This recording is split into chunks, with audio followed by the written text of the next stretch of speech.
स्थिति में है। कल बिहार की रैली ने यह साबित कर दिया कि जनता इंडिया गठबंधन के पक्ष में खड़ी है। जिसको नहीं दिखाई दिया है तो वो चश्मा लगवा ले, अपना नंबर बदलवा ले बिहार के गांधी मैदान के दृश्य को और जनता के उस जोश और खरोश को। क्रांति की मशाल बिहार ने जला दी। उस गुलामी से मुक्ति लालू जी ने दिलाया, बिहार में सामाजिक न्याय करके दिखाया, गरीबों को आवाज दिया।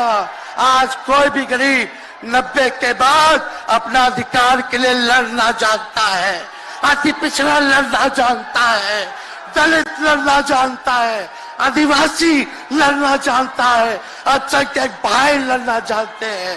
अब कोई चप्पल उतरवा देगा,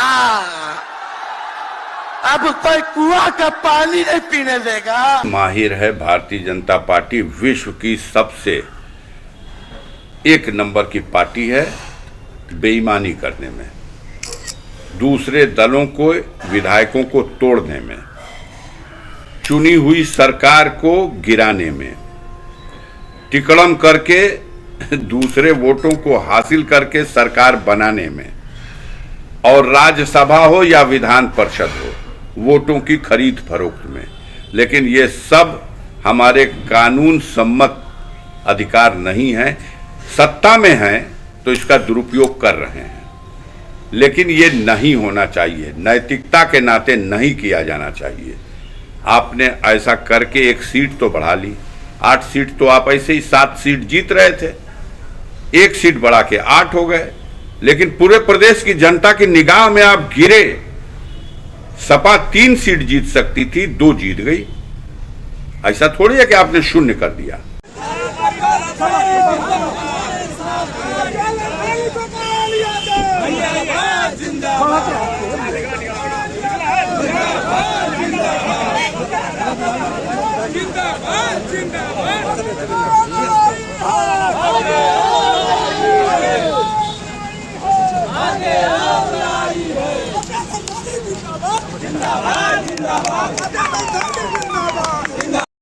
तो नरेंद्र मोदी की सरकार का पतन निश्चित है। उत्तर प्रदेश के पैमाने पे अगर आप पूछ रहे हैं तो मेरा मानना है कि बाकी लिस्टें भी आ लेने दीजिए।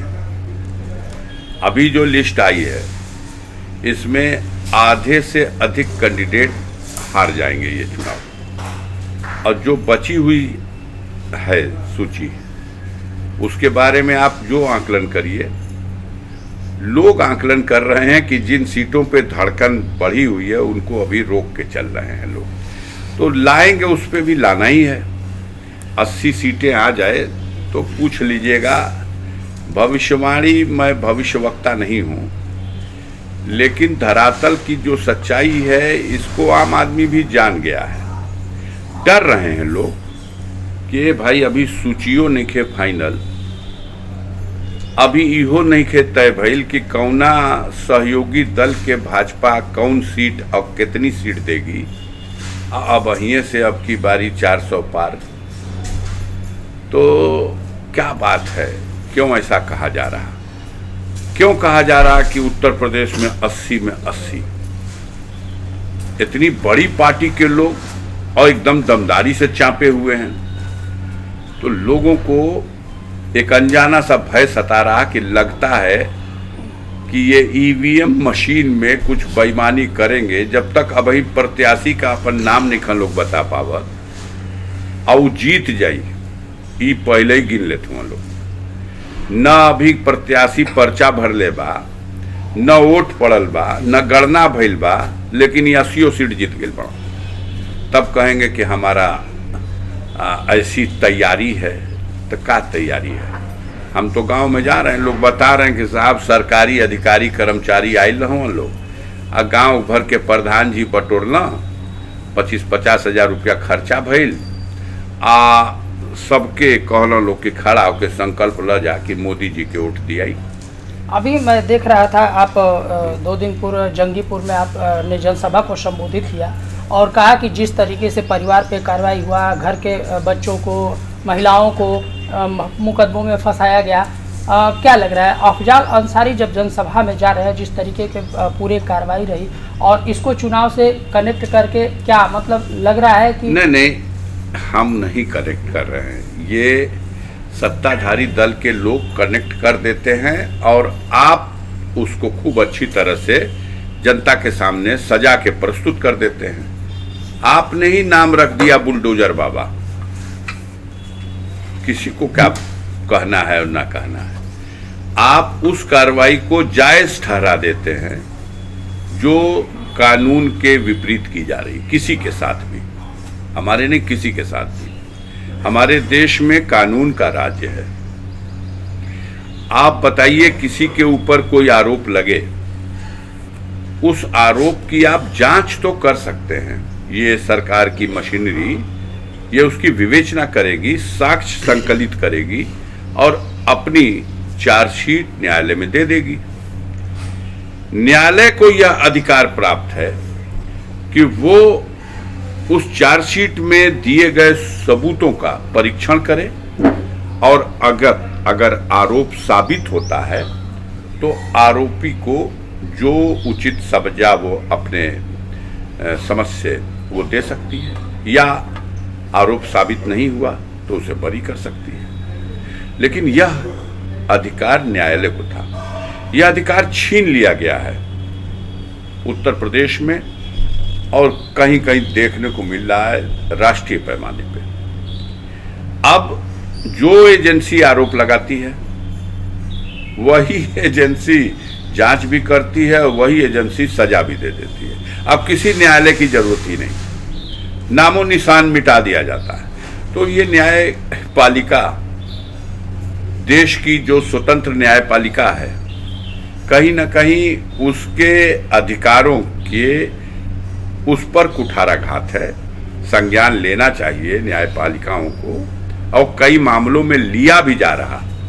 लेकिन सरकार में बैठे हुए लोग जब बेहयाई पे आमादा हो जाते हैं तो वो स्थिति आज उत्तर प्रदेश में पैदा हो जाती है। मैं अपनी बात नहीं करता, मैं तो कह रहा हूं कि जब अन्याय और अत्याचार के विरुद्ध जो व्यवस्था के माध्यम से किया जा रहा, तो उस व्यवस्था को बदलने के लिए जब संघर्ष हुए तो संघर्ष करने वाले जो आगे थे उनको परिणाम भी भुगतना पड़ा।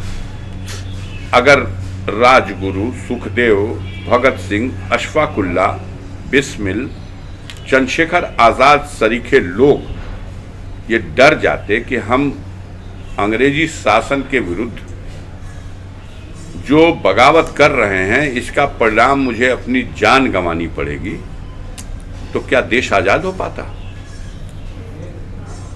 वो ये सोच के संघर्ष में कूदे कि हम रहें या न रहें, लेकिन हमारी नस्लें आजाद भारत देखें। आज उनकी आत्मा जहां भी है उसे संतुष्टि है कि जिस भारत की आज़ादी के लिए हमने कुर्बानी दे दी वो भारत आज आज़ाद है। लेकिन वहीं उन्हें ये मायूसी भी है कि जिस आज़ादी की कल्पना किया था उन्होंने, आज भी वो आज़ादी भारत में अधिकांश गरीब, कमजोर, दबे कुचले, पिछड़े इनको नहीं मिली। सत्ता पर जिन लोगों का कब्जा है वो लोग अंग्रेजों से भी बढ़कर तानाशाही का रवैया अपना रहे हैं, संविधान को दरकिनार कर चुके हैं, और ऐसी स्थिति में फिर एक क्रांति की आवश्यकता है।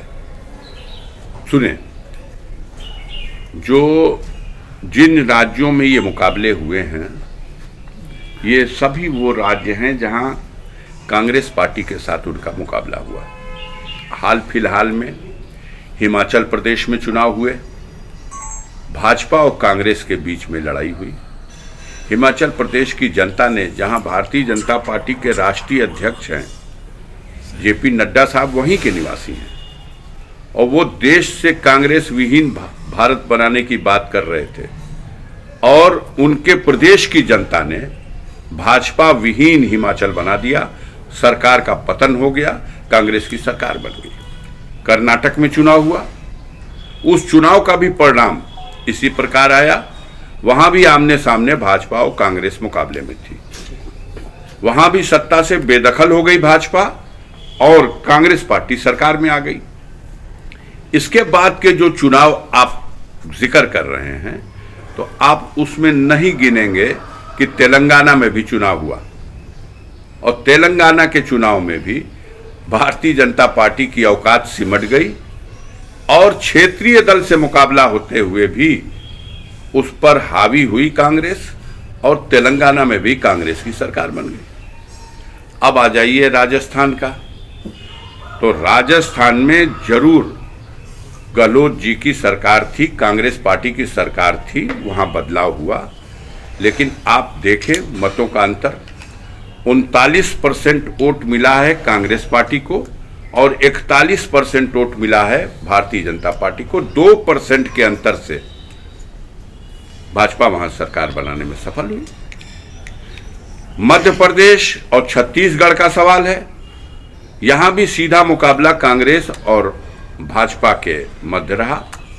अफसोस की बात यह थी कि इंडिया गठबंधन अस्तित्व में आ चुका था और इंडिया गठबंधन चाहता था, इंडिया गठबंधन के घटक दल चाहते थे कि कांग्रेस पार्टी के लोग दरिया दिली दिखाएं और मध्य प्रदेश, छत्तीसगढ़, राजस्थान में भी जो वहां पर आपकी औकात में दूसरे छोटे दल हैं, आपकी औकात बड़ी है, आप लड़िए, लेकिन कुछ छोटे दलों को भी एडजस्ट करके लड़िए तो वोटों का विभाजन नहीं होगा। लेकिन उन दिनों भाई हर पार्टी में कुछ ना कुछ घुसे हुए लोग होते हैं, धीरे धीरे चेहरे बेनकाब हो रहे हैं। अब जो सज्जन राष्ट्रीय अध्यक्ष माननीय अखिलेश यादव जी के लिए जो जुमला बोल दिए, यार छोड़ो अखिलेश वखिलेश को, आज वो सज्जन कहां खड़े हैं। तो कांग्रेस में भी घुस के बहुत से ऐसे लोग बैठे हैं जो खुद को कांग्रेसी डिक्लेयर तो करे हैं, लेकिन कब वक्त पे आएगा तो पलट के फिर भारतीय जनता पार्टी के कतार में खड़े हो जाएंगे, कुछ कहा नहीं जा सकता। अच्छा। ऐसी स्थिति में इन तीनों राज्यों में भाजपा तो सरकार बना ली, लेकिन अगर आप आएंगे यहाँ कि अब इसका मतलब कि बड़ी तरक्की हो गई, तो मैं आपको समझा दूं, क्योंकि आप इसी को आधा सत्य पकड़ के फिर जनता को पैगाम देंगे। तो आपको याद होना चाहिए, राजस्थान में 25 लोकसभा की सीट में 25 भाजपा के पास थी 2019 में, और अभी जो चुनाव हुआ है उसके परिणाम को उठा के देख लीजिए, 9 लोकसभा क्षेत्र ऐसे हैं जहां बीजेपी इस चुनाव में भी हारी है। और आने वाले दिनों में जो चुनाव लोकसभा का होगा, आप देखिएगा गठबंधन के दल भी अब इंडिया अस्तित्व में है और मजबूत स्थिति में है। कल बिहार की रैली ने यह साबित कर दिया कि जनता इंडिया गठबंधन के पक्ष में खड़ी है। जिसको नहीं दिखाई दिया है तो वो चश्मा लगवा ले, अपना नंबर बदलवा ले बिहार के गांधी मैदान के दृश्य को और जनता के उस जोश और खरोश को। क्रांति की मशाल बिहार ने जला दी उस रैली से। चीज में माहिर है भारतीय जनता पार्टी, विश्व की सबसे एक नंबर की पार्टी है बेईमानी करने में, दूसरे दलों को, विधायकों को तोड़ने में, चुनी हुई सरकार को गिराने में, टिकड़म करके दूसरे वोटों को हासिल करके सरकार बनाने में, और राज्यसभा हो या विधान परिषद हो, वोटों की खरीद फरोख्त में। लेकिन ये सब हमारे कानून सम्मत अधिकार नहीं है। सत्ता में हैं तो इसका दुरुपयोग कर रहे हैं, लेकिन ये नहीं होना चाहिए, नैतिकता के नाते नहीं किया जाना चाहिए। आपने ऐसा करके एक सीट तो बढ़ा ली, 8 सीट तो आप ऐसे ही 7 सीट जीत रहे थे, एक सीट बढ़ा के 8 हो गए, लेकिन पूरे प्रदेश की जनता की निगाह में आप गिरे।